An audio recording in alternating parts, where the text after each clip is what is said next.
Hello everyone, John Adolfi here. Welcome to the Lost World Museum, and we are literally at the Lost World Museum, where we always ask the provocative and important question, where do we come from, apes, aliens, or Adam? Tonight we are going to have a mega mystery, a mega mammal mystery. Now we've talked about this a little bit before in the past in some of our other lives, actually one, but we're going to hit it. We're going to hit it again, and I'm going to show you some new artifacts, some new fossils that I've never shown before. And I'd like to start with this one right here, but we'll get to him in just a moment. Thank you for joining us, and let's get started. All right.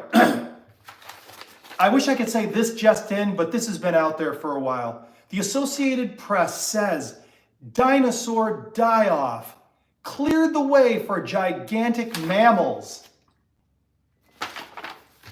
Friends, I don't know if you know this or not, but even according to evolution, according to creationists, there was a group of mammals that were quite large. We're going to go over some of those tonight. We're going to share with you how big they were. We have some representations here. Few of them are actual fossils. The others are reproductions because, frankly, they're very rare and they're extremely expensive. There were very large animals before and after the worldwide flood, according to the creationist Genesis account of a very short period of time in Earth's history. And there isn't really a lot of history in Earth's history. It only goes back 6,000 years. And yet, in the evolutionary modern geological record, the interpretation is that these large megafauna, they call them, these megafauna animals lived up until around 10,000 years ago, as far back as several million years ago. How they got large, which ones got large, and how large did they get, and why are they small now, is going to have to be explained by two different philosophical, scientific positions. I'm going to share with you the evolutionary one. I'm going to share with you the creationist one. And then you go ahead and decide what makes sense. Or if nothing more, just tuck both of them away and wait for more information if you are not convinced of one or the other. Okay? So, getting back to our article here, dinosaurs die off, cleared way for gigantic mammals. What does that mean? From the evolutionary perspective, I'm going to share with you what that means. It means that 65 million years ago, the dinosaurs died off, and the small little cutesy mammals that were running around, scurrying around the feet and legs of these giant behemoth dinosaurs were basically given free rein to multiply, to evolve, and to get as large as they wanted to, just so happens. They did because the food supply was abundant. These animals were growing and all this elbow room because the dinosaurs were now gone, not competing for the food. And so these mammals, their genetic expression was quite robust. They got large over the course of millions of years. And then, what do you think happened? They got smaller and then became extinct because, well, they got theories on this. But think about it. If the food supply was abundant, then when the food supply was not abundant, they didn't just die off, they shrank. Became a different species, I guess, altogether, according to, the way they look at it. And then, let me see, it says, I am your very old subscriber. I just want to say that everything you say is in the Quran by God. Yeah, I know that the Quran and Muslims, and there's one Harun Yahya, he is, and I'm just getting off track just for a second, but I would like to address this idea of creationism as it pertains to the Muslim faith. They are, for the most part, very much creationists. There are some deviations, and that is that they believe that the Earth is old, and they believe that evolution took place to a certain degree, and the geology is old, the strata is old, the fossils are old, but the creation that we see is all original, meaning that he created trilobites, and he created other animals as well too. And so it is creation by design, but it's a very old Earth scenario. Most Christians subscribe to a young Earth, and I'm not talking about the granite, the original rock. I'm not talking about that. What I'm talking about is, hey Del, I'm talking about is the fossil record, the sandstone, the clay, the things that were brought about through the worldwide flood, or let me just say through alluvial or water action. Sandstone, limestone, slate, coal. These are hardened rock-like substances that came about as a result of a certain chemistry that came together to form them. So those aren't old. Those are relatively young. But everything else could be 1 trillion years old, and I don't even really know. I don't know if the Earth originally is 1 trillion, 1 quadrillion years old, the original rock. We really don't know. Now, modern geology and evolution says that that's 4.51 billion years old. Okay, so there we have it. Let's get back to mega mammals. So, the evolutionists, if I can just sum it up, state that the large animals, like you're seeing this one here and the ones that I have on my table that I haven't shown you yet, came about because of a food supply. Dinosaurs died, food supply increased, the mammals took over. It was now kingdom of the mammals, and they became large. How large? I'm going to get to that as soon as I share with you the creationist point of view. You ready for this? Earth is created, the life on Earth is created 6,000 years ago, and most things were large to begin with. The air had 1.5 to 2 times the pressure that we see today.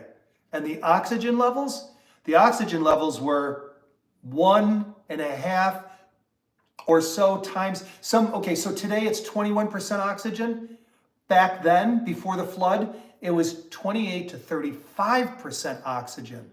That extra oxygen, that hyperbaric chamber condition, perfect soil, perfect water, perfect sunshine, perfect air. It supported giantism, and giantism was normal. And I'll go as far as saying that humans were larger as well.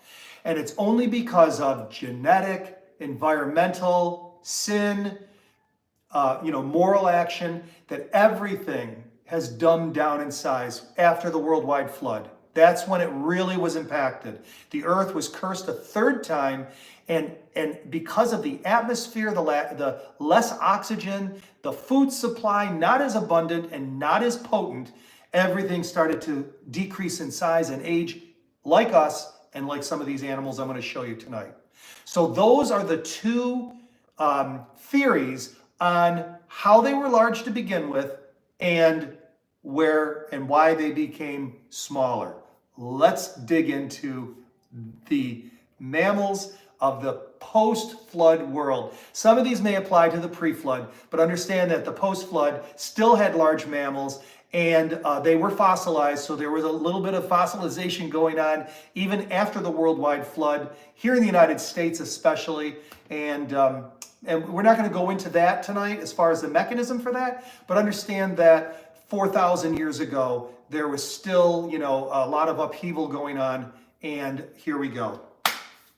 In the United States, we see the beaver. I'm not sure where they are throughout the world, but in the United States, they are there, and they're cute little creatures that are very industrious, and they can chew up a forest. If you've never seen it before, it's quite remarkable. Those little guys are little compared to this fellow right here.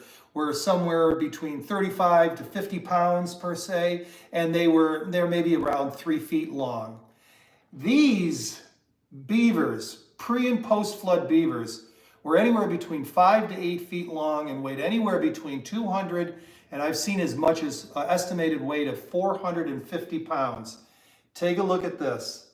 Now let me just put it right next to my head so you can see this is quite a large mammal, the beaver.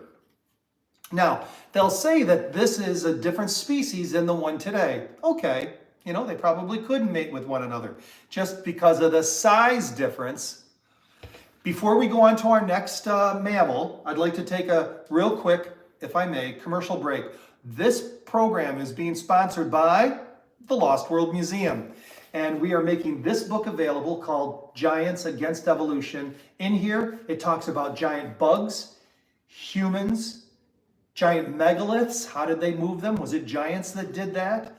Giant snakes, giant insects, giant mammals, giant fish. You name it, it's in here. The most comprehensive giants book on the planet.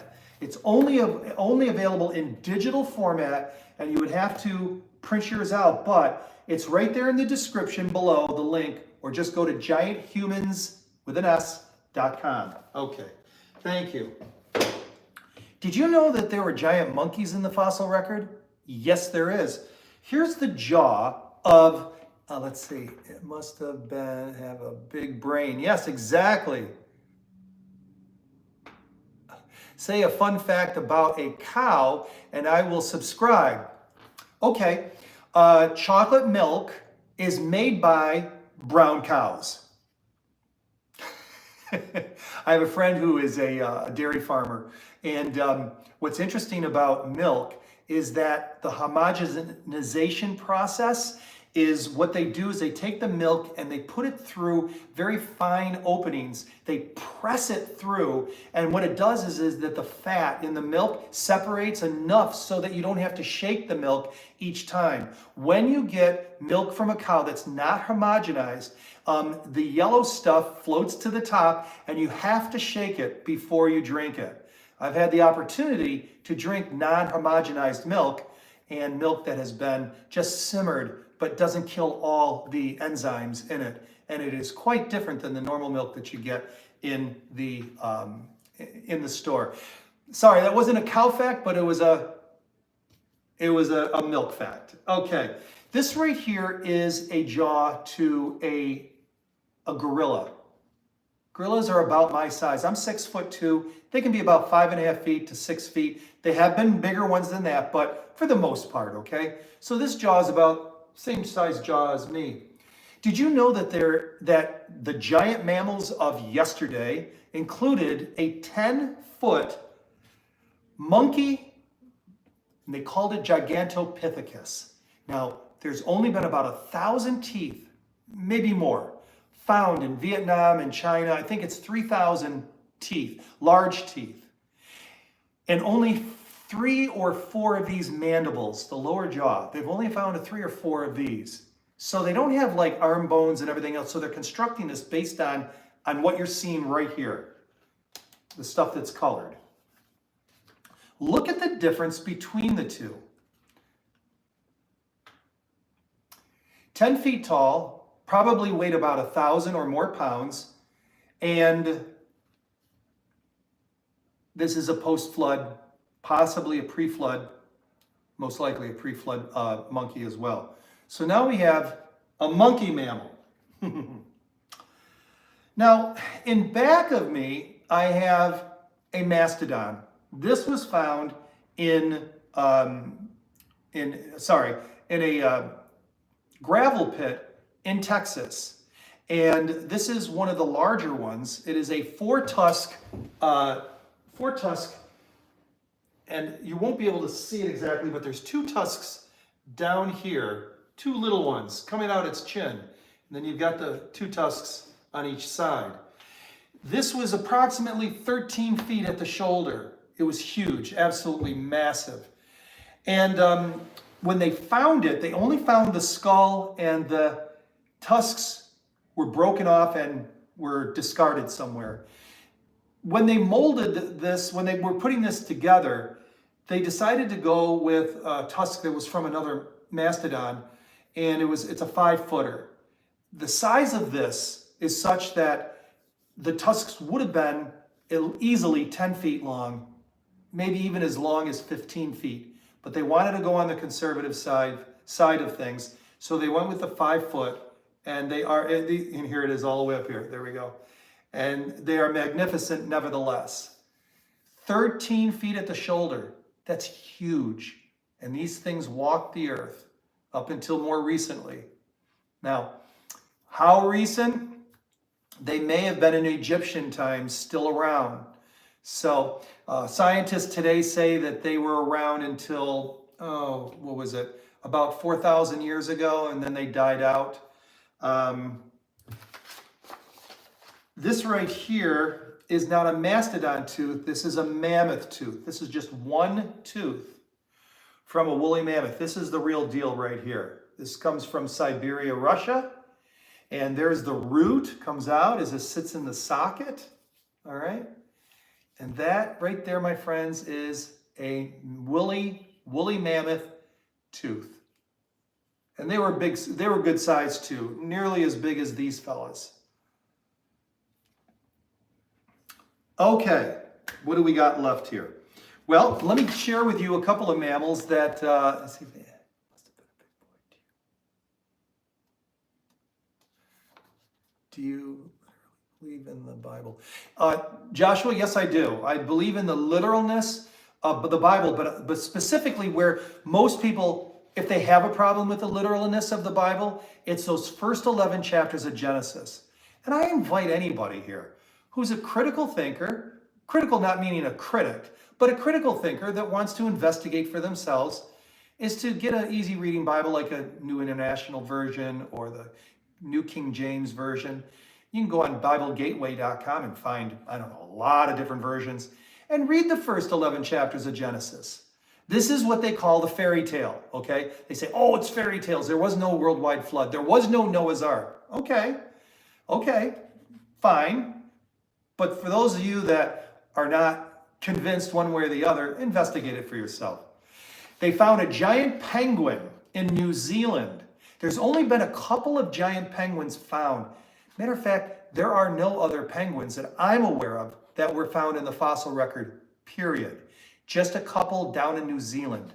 And these were, well, it says here that they believe lived 40 million years ago and were 1.5 meters or somewhere around 5 feet to 6 feet tall and weighed, well, about 220 pounds.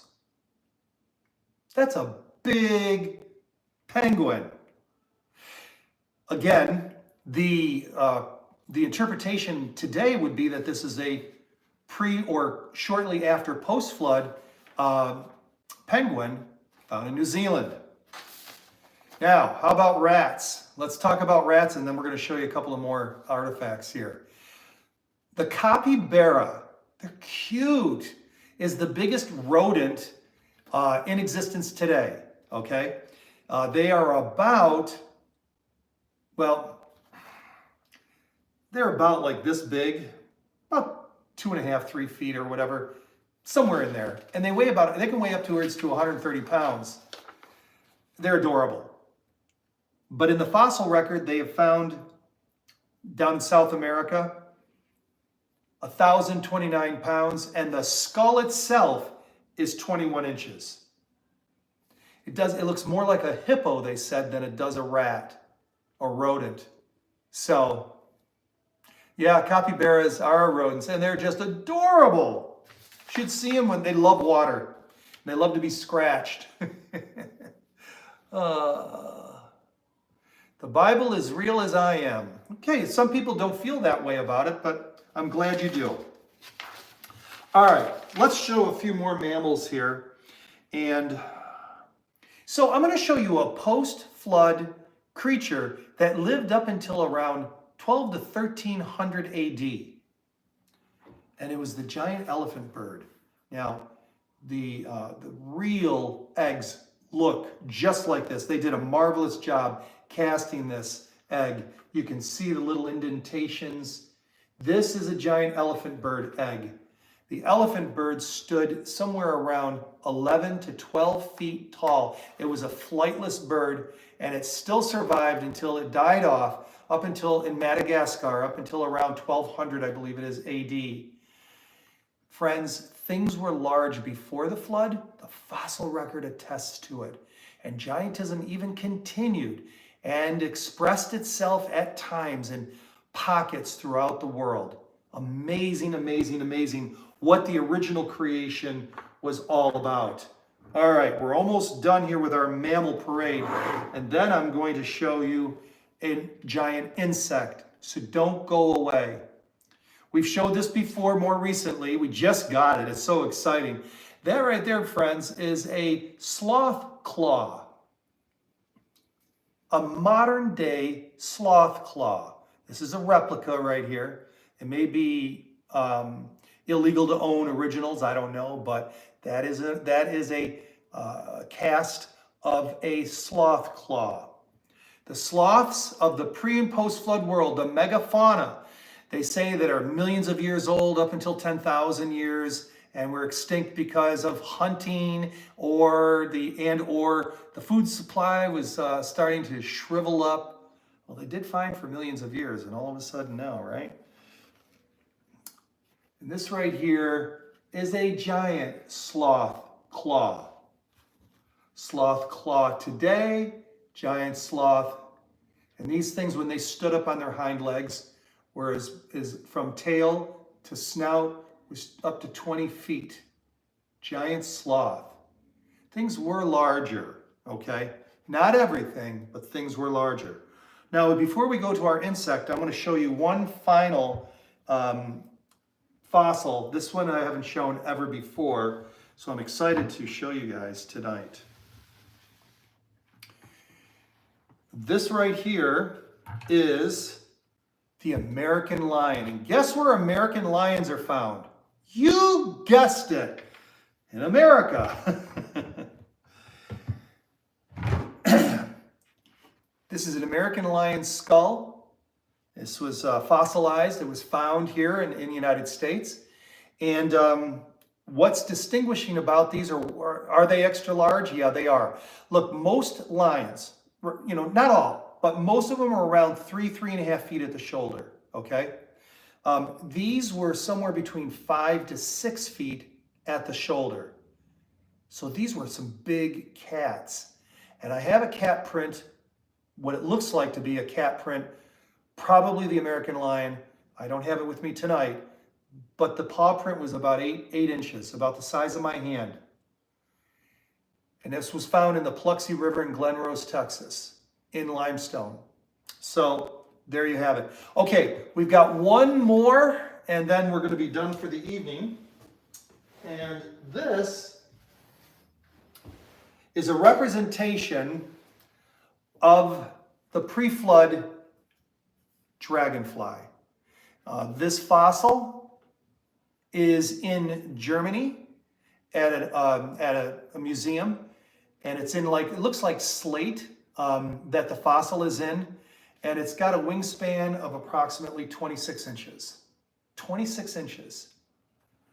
Friends, this is just the tip of the iceberg, and that's why if those of you that are interested, and again, our show is being sponsored by us, and the product that we have is Giants Against Evolution, and in this book you're going to find more about giant insects, more about giant birds, heavily illustrated. Look at the size of that pterodon. And giant humans, giant everything. So if that interests you, these are $22 for the digital book, and you're welcome to print it out once you get it. We do not have permission to sell the paper version, okay? So you can get it, it's right below in the description, or go to gianthumans.com. Well, we're done for this episode of this weekend's edition of the Mega Mammals in the post-flood world. I hope you enjoyed it, and we will see you again either in a short or next week on our live. And soon we're going to start posting in the next coming weeks. We're going to be starting to do longer form content. So feel free to subscribe. But when you do, when you click that little bell that's next to it, click the top tier or you'll never get any kind of alert when we go live or when we do another video. Do that because it's almost useless to just follow if you don't click the top tier of the bell. If you've already subscribed, go back to the bell and click that top tier in the drop down. You'll see it, okay? So if you like this kind of content, that's how the next step to get a little bit closer to us. And Del, you're very welcome. Elijah the prophet. All right, very good. And I'm glad you guys were here.